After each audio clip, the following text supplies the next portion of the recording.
Hello, everyone. Thank you for joining us today. My name is Sumit Kaur, and I will be the moderator for this breakout room. Before we begin, I would just like to take a minute to go over some ground rules to ensure all our presenters and guests have a positive and educational experience. First, we ask everyone who is not presenting to keep their cameras and their mic off during the presentations. This will help eliminate any background noise and distractions.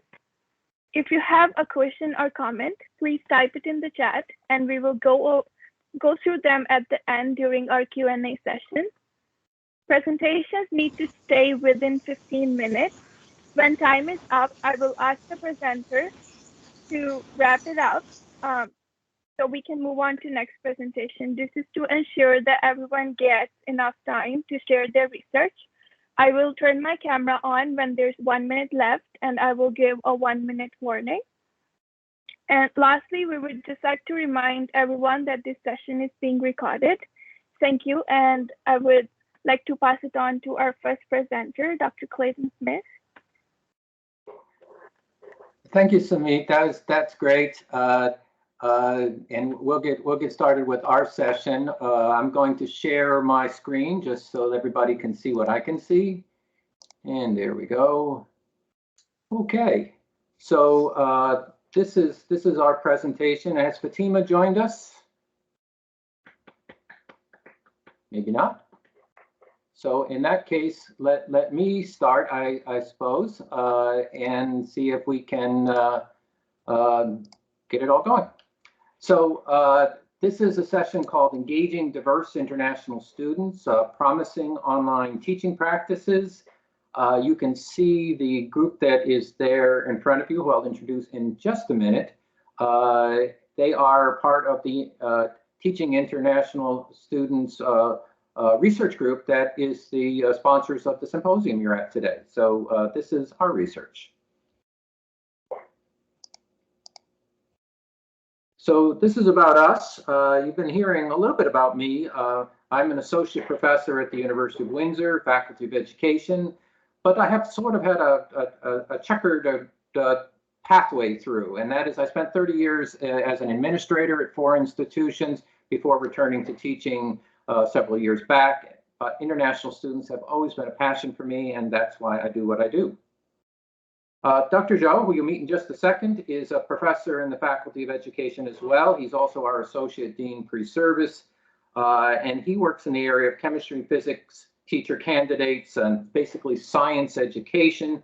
And his research focuses on science education and educational technology. And he too has a passion for international students, having been one himself. And Michael Potter is a teaching and learning specialist at the University of Windsor Center for Teaching and Learning. Michael and I had conversations about this when I was doing the university teaching certificate some years ago, and he inspired me to create this research theme. And so many thanks to Michael. And Fatima Amar, who you're meeting throughout the symposium, is a third-year nursing student. She's one of our outstanding scholars. That is one of our higher academic students, and she is in nursing. She's been working with us now for about 1.5 years and doing a marvelous job, and you'll see Fatima throughout the event. And so here's an abstract that talks a little bit about what we did, and I'll just kind of emphasize a couple of slices of it. One is that we recognize that we're in COVID-19. And as we go through COVID-19, as is true for international students, of course, is true for pretty much everybody, is that open and online learning became really important. And so it was very timely what we did. And you can see here that we did a study, a qualitative study involving 15 individuals, undergraduates and graduate students, and to learn a bit more about what they thought about the ways that teaching should be done in colleges and universities. And so we'll talk more on that as we go through.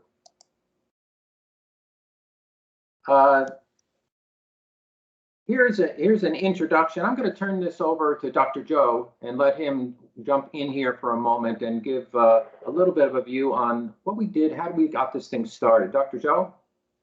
Okay, sure. Can you hear me? Can hear you fine. Okay. Mute on? How about now? All good. Okay, let me see, where's your slides? You should see the introduction slide. Let me see. Oh, hang on, maybe not. Okay, now I see it. Okay, go. But can you hear me? Still hear me? Hear you fine. Okay, yes. So we conduct this study for online teaching the international students because we all understand as students, a lot of international students take courses from at home online. So that's some literature says that 90% of all learning will be online during the pandemic. I think we all have the sense that even before the pandemic, the online learning has become popular. And the study have done that there is some gaps in academic performance between international and domestic students, and some reasons to explain this, maybe language difficulties and culture-related issues and academic support, or the students struggle with adjustment to the new education system. So this really lead to the poor satisfaction with experience and a less engaged classroom. Okay, we can move on.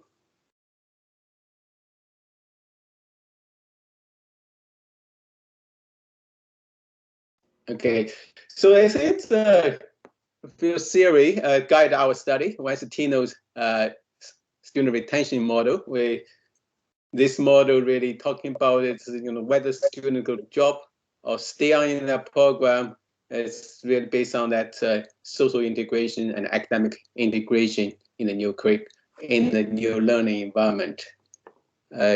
Also, that's Darby and Lund's research talking about the personality of the professor can affect learning. We all know that if the professor easy to be approached, and then they care students, and so that's definitely going to encourage students. So, and also Trend 2020 talking about discuss the important connect with academic and social experience. And also our study influenced by research conducted by our Dr. Smith's group about the best practice for teaching international students. Okay, we can move on. Next slide. So our research question, 3 research questions. How satisfied are international students, online students with online teaching strategy presented, and what are their perception of learning with these strategies? Second question is, what personal characteristics do international students feel improved behind their learning experience online? And the third question is, what personal characteristics of their instructor do they feel improve behind their learning experience online? So from the systemic literature review, we find the 2 themes about current literature. One is very much emphasize the importance about communication. The other thing is that we need to make sure instruction is student-centered. Okay, that's the 2 key things for international students' successful learning. Okay, under the same communication, as literature point out that to build a community and encourage socialization, that's important, and communicate outside of classroom to build a teacher-student relationship, that's very important. And then instructors should know the difference between the basic proficiency and academic proficiency. That's talking about language. Okay, so students research talking about that students can develop very good daily communication language in the 1 or 2 years, but the academic proficiency, the language take much longer. So that teachers should consider to use all its visual components in their lecture instruction, like diagram, chart, a picture, to help international students understand the content. And under the theme of student-centered learning, okay, so we need to help students adapt themselves to the Western education practice, understand the need of each international student in the classroom, encourage them to come to class prepared. Okay, it's in Canada, we all know that we teachers expect students to read the material ahead of time and come to the class with their questions. So just some international students didn't have such experience. And also, we need to address the different need among students through the differentiated instruction. So from the literature, we found some gaps still exist. For example, given that online learning, okay, sorry. Okay. So it's what's the first time online students, the challenge they face. Okay, this pandemic really forced a lot of students to take online courses. So they are not ready. So what's the challenge they have? The second gap is look for the effective strategy for supporting online learning outside of the region of institutions. The people who are taking courses from India, China. So what's the challenge they have there? Okay, impact of different course loads, and also particularly effectiveness of online course for non-English speaking students. Okay, Dr. John, I'll take okay, this is the method that we used, everybody. It was qualitative, and you should know that this followed a quantitative study that we did earlier, and we wanted to explore a little deeper. So that's why it's qualitative. We did 15 interviews. Again, we're a mid-sized comprehensive university, and while it doesn't say that here, this is done at the University of Windsor, here in Windsor, Ontario, in Canada. Graduate students made up a good number of the folks that participated, 53%, and that STEM majors, 8 of 15 of the participants were science, technology, engineering, and math. So our results mix between being satisfied and unsatisfied. Again, remember, we're talking about students taking online courses at this point. That many express their appreciation for their instructors' hard work, which is always good to hear. 60% felt that online learning was not a suitable replacement for face-to-face. Not a surprise, but it was a good number. The 3 factors that altered online learning for the students were communication, sense of belonging, and assessment practices. Interesting, flows right from what we heard the keynote speakers say earlier today. These are some detailed results. First of all, in the communication area, there was a shift from in-person to digital. Well, that was very difficult for students.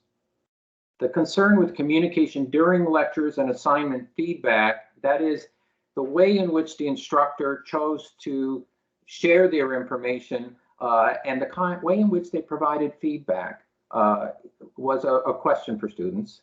And that most students were satisfied with the communication they received on classroom expectations. So mixed bag. In terms of sense of belonging, lack of community within the online classroom, very important. Most connection was through discussion boards, but many didn't use this feature. They felt isolated and stressed. Students felt alone. In fact, some actually said they were lonely. No discrimination. They didn't tell us about that. Students enjoyed group work, but it helped them get to know their classmates.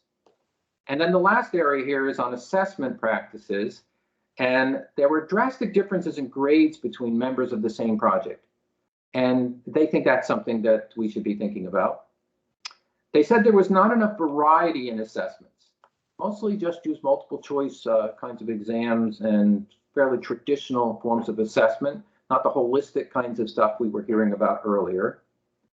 Marking done by graduate systems was a bit unorganized.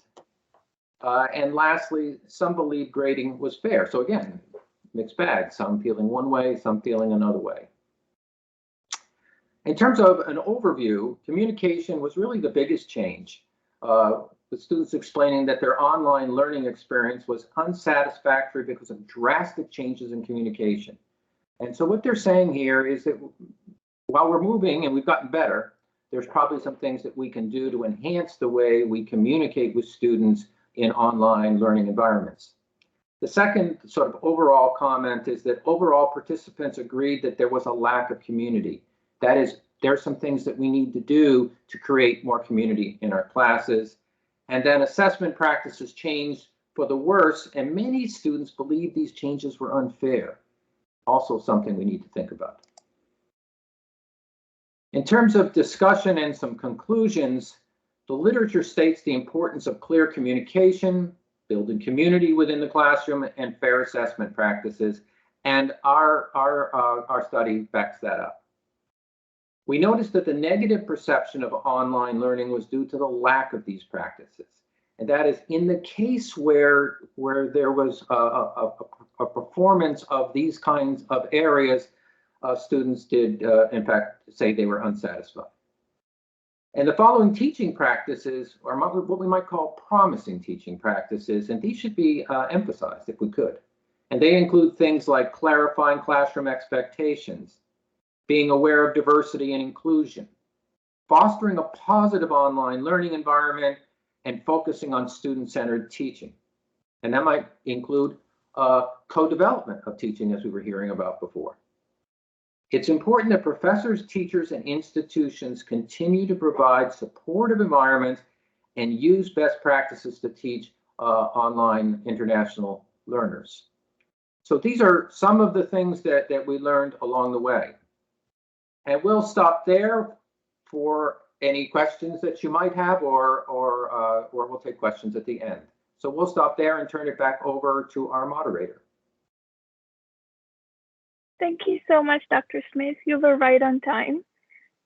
We'll take the questions in the end, but for now, if there's any questions, please put them in the chat and I'll keep track of those. We'll move on to our next presenter. It's Vasiliki. I'm so sorry if I'm saying that wrong, but please feel free to turn your camera on and share your screen.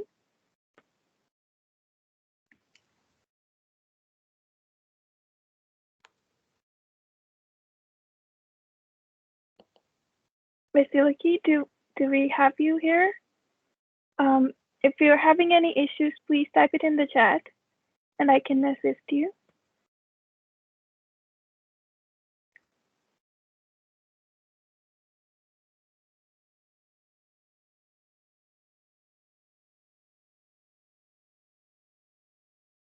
It looks like we don't have the presenter, so we'll move on to the next presentation for now.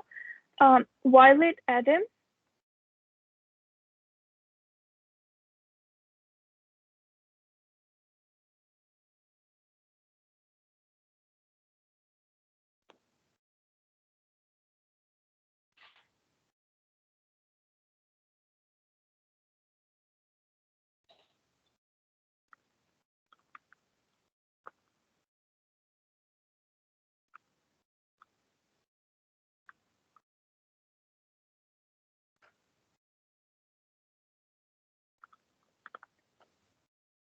Violet Adams, are you here?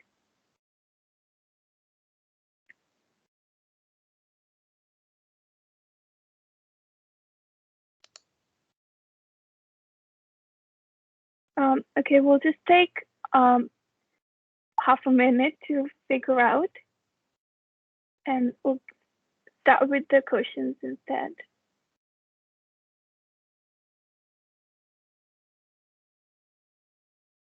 Okay, we'll move on to the questions. If the presenter comes up at any time, please feel free to type in the chat and we'll start that presentation. But for now, we'll move on to the questions. So the first question we have is, were these online courses synchronous or asynchronous? Dr. Smith? Sure. They were both.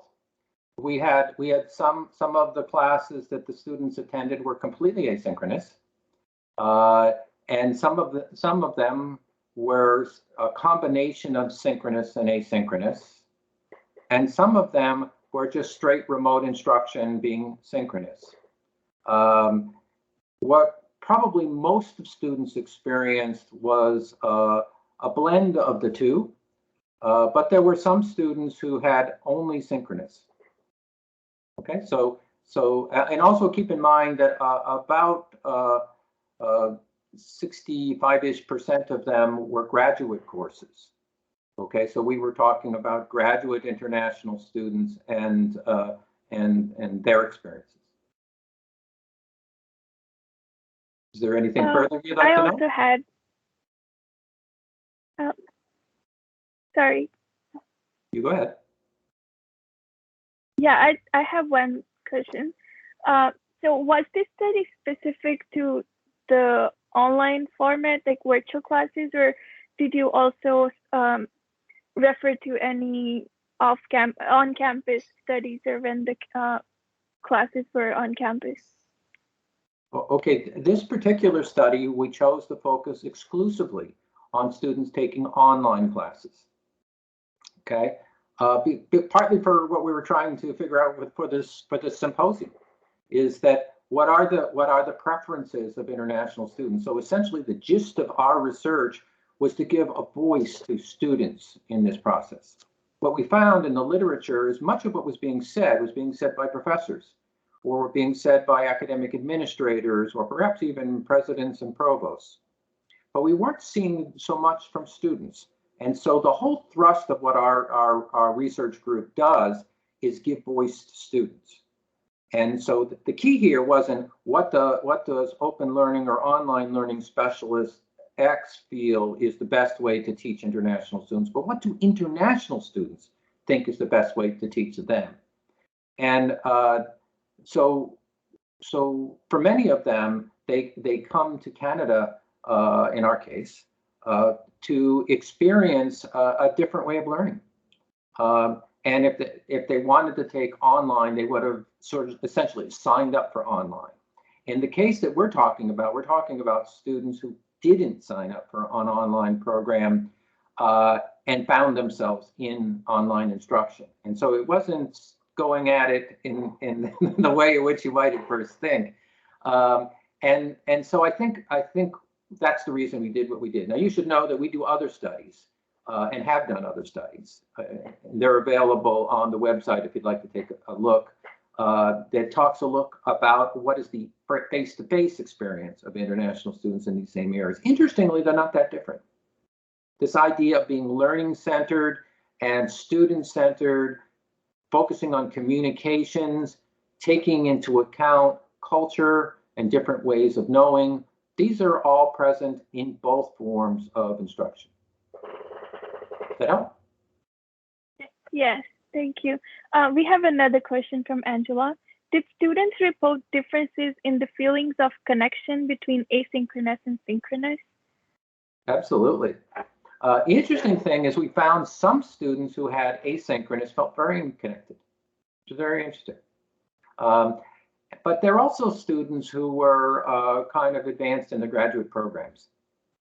And I think they're already independent learners and they're already able to go through that in that way. But also asynchronous is not just, there's only one kind of asynchronous. There's so many different ways. So asynchronous learners that really engage the various technologies, be they just simply discussion boards, or be they maybe meeting in teams or something like what we're doing today at different times. That needs to be taken into account. So they can achieve connectivity with asynchronous, but I have to tell you that most students wanted synchronous. Most students wanted this idea that, yeah, you can use this technology and we'll go 2-dimensional rather than 3-dimensional. And it won't be the sort of high touch kind of an approach that we're accustomed to, but can you get us close? And so many students preferred synchronous. Asynchronous became valuable in particular in different time zones. Yeah, like for instance, we're holding this symposium and it's what now, 11:45 in the morning, but what time is it in China? Well, it's 11:45 at night, okay? And before we go through much further into the symposium, we're going to be in the middle of their morning. And so for some of them, they found that to be the case. And also in the Faculty of Education, where I teach, and Dr. Joe teaches, we sometimes have working adults taking our classes. And some of them can't take it during traditional times. And so having the option of asynchronous learning is a powerful thing. Yeah, I think I really agree to that. I spent 5 semesters studying from India, and I really thought that asynchronous classes were a blessing because otherwise I had to stay up at night to attend the synchronous classes. But again, synchronous classes give a sense of community, and you can connect with the professor as well. I have another question. Okay, go ahead. Go ahead. Please, go ahead. No, please go ahead. No, I was just going to add one other thought that we had with regard to this whole topic is the personality of the professor. And what we found in our research, and we found it in several studies, is it's not so much the method that people use to teach, it's how they deliver it. Do they deliver it with passion? Do they deliver it with understanding? Do they deliver it with love? And if they do, it almost doesn't matter what method they choose, because that comes through. On the contrary to that, if they are not committed or don't show an affinity for students, that comes through no matter what method they select as well. And so it's very important that we pick the right methods for sure, but it's also important that we bring our love of teaching right to the forefront of what we're doing, no matter what technology we choose to use. Back to you.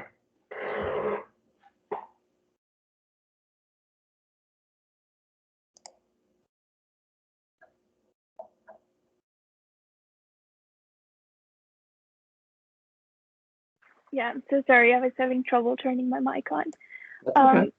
But I understand that your research focuses on international students, but have you ever compared the needs of international students with domestic students? How does it differ? And also, in terms of the online format, do you not think that all the students are lacking a sense of community and not just international students? Yeah, I do. And this is, I'll tell you, I'm a former dean of students and worked in the sort of out of the classroom setting for a number of years. And what students often told me is that they didn't connect with their professor or their graduate assistant or even other people in their classroom sometimes. And that was true for domestic as well as international learners. But no, we haven't actually done a comparative analysis. Maybe we should. Maybe that's a topic we'll talk about tomorrow at one of the networking sessions, about how it is that international students compare with domestic students in these kinds of ways. My guess is that we'd have to go back to the beginning first and to identify what the promising practices for teaching domestic students are, much like we did for international students. But yeah, I think that's a great way of doing it, because our sense in the research group is that there are some differences, language, culture, to some extent, systemic racism. There are some of these kinds of things that are present in the international student experience that are less present in the domestic experience, but not exclusively. And so our guess is probably that there are some things that are unique to what international students want and what domestic students want, but there's also some things that they both want in the same ways. Okay. Yeah, thank you so much. I have one last question. Yeah, I'll go jump in here. That's great questions, Sumit. So for online learning literature, it's always report the lack of sense of community among the student population. Okay, for no matter if it's international student or domestic student. So that's cross-border issues. But as what Dr. Smith just said, particularly for international students, that's even more significant issues. Yeah, that's even more because for international students, think about it. If they come to the Canada, America, or other part of the world to study. So that purpose is really to not only get a degree, but they want to experience the culture, right? They learn the society, and so on. So really, they have the expectations. They have the expectations and the motivations to learn the culture, build the connection with the local community. Because of their higher expectation and motivations, so they definitely I have assumed, kind of hypothesis now, that the international student will feel less, higher grade of lack of sense community because of they have their expectation there. For domestic students, well, they are part of the society, right? They're part of the culture. So I think that's the issues compared to the international students. Definitely there were some differences there. Okay, good. Good questions. But is this something that we can relate with teaching practices? Because students coming from a different country and trying to adjust here, and learning a different culture, is it really part of the teaching practices, or is it just their personal struggle? And what teaching practices or what the professor uses is completely different from them not feeling at home or them not connecting with the culture here. But how does this relate to the teaching practices? Well, that's another good question. I think is to build community, sense of community or sense of belonging. It's not just a job inside the classroom. It's also a job the outside classroom. So having seen that, definitely instructor play a very important role. That depends on what, really that pedagogy can means a lot. Okay. So Dr. Smith and I, we always says, okay, if you teach class, no matter the online or face-to-face class, you really need to think about the student, okay, how to build their sense of community or learning community within your classroom first. So we really encourage the group work, okay, and the group subject. So the online communication through all, chat room, okay. So that's some community building inside the classroom. Definitely, it's very important. Of course, as I said, the work we need to be done also involved outside classroom activities. So that's really requires each department, a faculty, and a university will come up with solutions, okay, to help the international students merge into the community. Thank you so much. Yeah. I have one final question.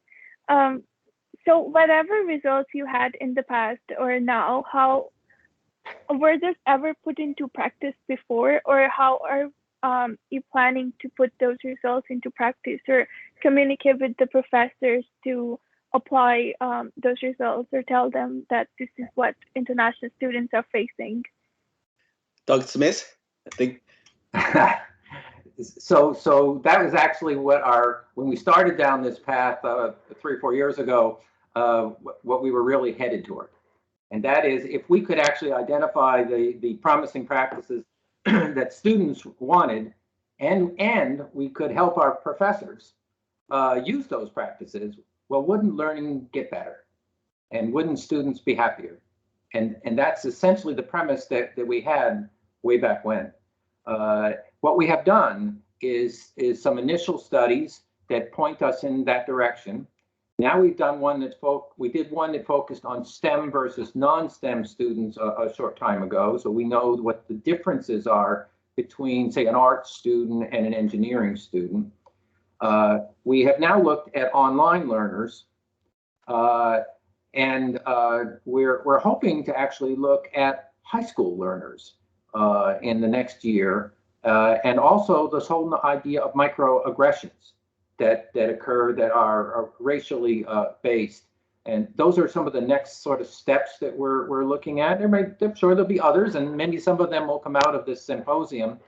But the idea here is to begin collecting enough of these practices blended with the kind of characteristics of professors, and see if we can then create workshops and seminars and other ways to help professors improve their teaching.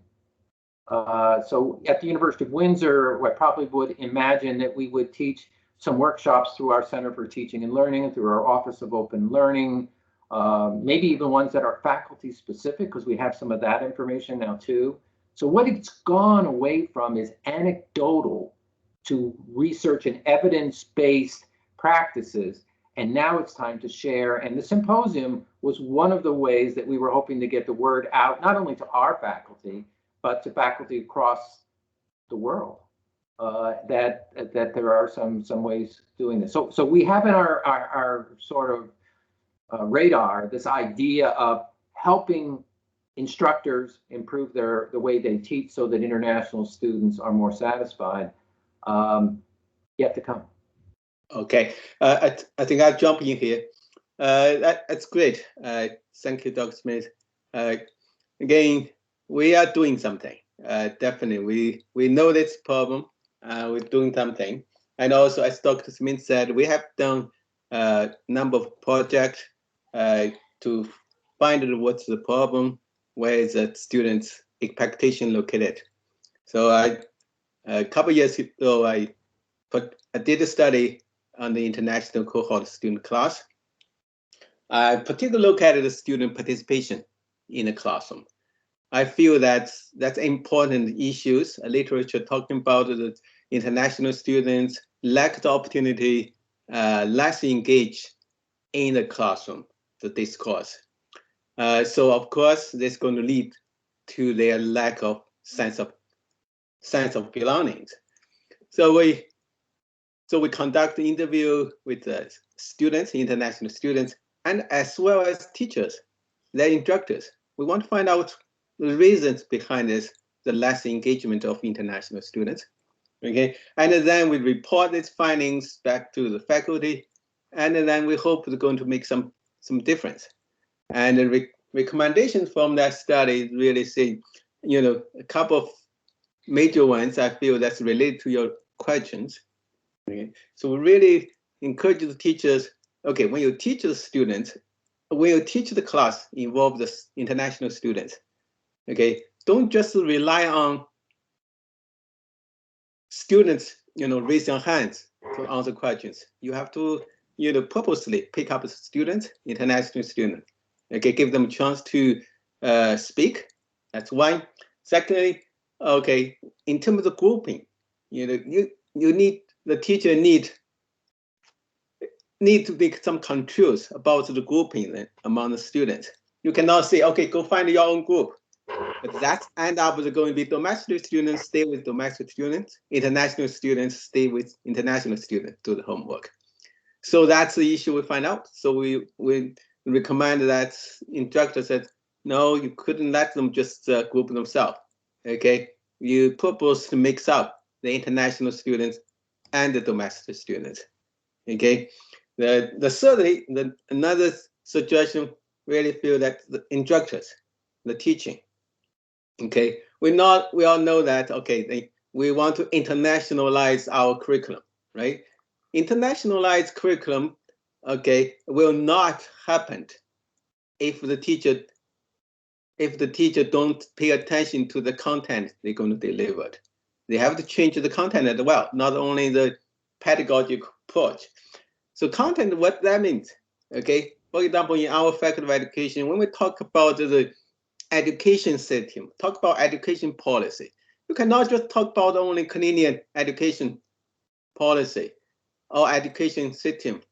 Please bring some education cases from India or from China or from Philippines. And then if you bring their home countries cases to the classroom, then definitely the students from that country will feel much more interested to participate, interested to talk about it. Okay, so that's going to increase their interest to participate, also being the part of the community. So I think that's really a powerful suggestion for the teachers. Think about your content, okay, as well as your method to deliver the content. Thank you so much. These are some really useful points, and once these are put into practice, I think it would make studying in Canada and studying at Windsor a lot easier. We have another question from Angela. Were there any specific examples of effective learn-centered practices that the participants provided? Yeah, actually there were. And the point I would want to emphasize here is, remember, we were speaking with 15 students. And so what I'll share with you now is based on that. The prior research that we did, which was face-to-face students, identified a bunch more. And it was also based on a survey that had over 1,000 students in it. But some of these are communication can't be underestimated at all. And as Dr. Zhou was talking about, communication outside the classroom, verbal communication during lectures, for sure. The idea of assignment feedback and how important that is. And then making sure that expectations are very clear. Those are some of the things within the communications area. Within the sense of belonging area, we're talking about creating community. Very, very important, whether it's asynchronous or synchronous. And that's community with the professor, but it's also communication from student to student. Peer-to-peer communication was highly desired. The idea that discussion boards could be used, but they need to be used effectively and not as just a flat technology where we drop something out there and then someone responds, but it becomes an ongoing conversation. Assessment practices, there were numbers of these. They commented on their concerns primarily were that there was very little formative feedback. Most of the feedback that was provided was summative in nature, and that is at the end of the course or at the very end of an assignment, but not along the way. They felt that in the face-to-face, there was a bit more of that going on. And then some of the thoughts that were raised earlier on in the keynote was this idea of culturally responsive teaching. They liked the idea that professors would take into account their culture without emphasizing it too much. But they like the idea that I feel welcome to say my point of view, and also that the professor is interested enough in my culture to give examples that go beyond their normal Western background. So if I'm talking about building bridges and I use an example of a bridge that's built in Delhi, that might be something that would resonate with someone from that part of the world, or if I'm talking about how to build that same bridge in Nairobi, that kind of thing. The idea of taking into account that we are different and we each have things to bring to the table. And then there's the whole issue of the technology itself, that we need to figure out pathways so that when the internet's not working, or when it's not working for me, or if for some reason it goes down, that I have a plan B of some sort, that so students can still get what they need. So those are some of the things. What we have done with our study is primarily focus on satisfaction. What we will do next is certainly combine our results from this study with our former studies to come up with a compendium, a group of promising practices that we can then recommend back to faculty who are teaching at the post-secondary level. Sorry, that's a long answer. Thank you, Dr. Smith. Do we have any more questions? Please feel free to put them in the chat.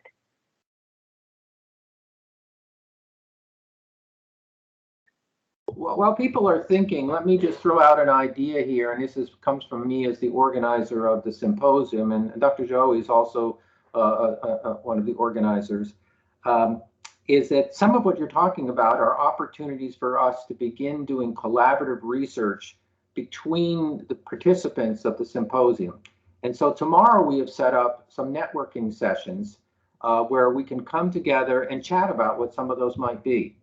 Because one of our hopes from the symposium is that we will not only use this as a way to share research that's already been done, but a way to bring researchers together to do research that hasn't yet been thought of, or hasn't certainly been completed. And that if we could do things in a collaborative way, we might actually, I don't know, do better stuff.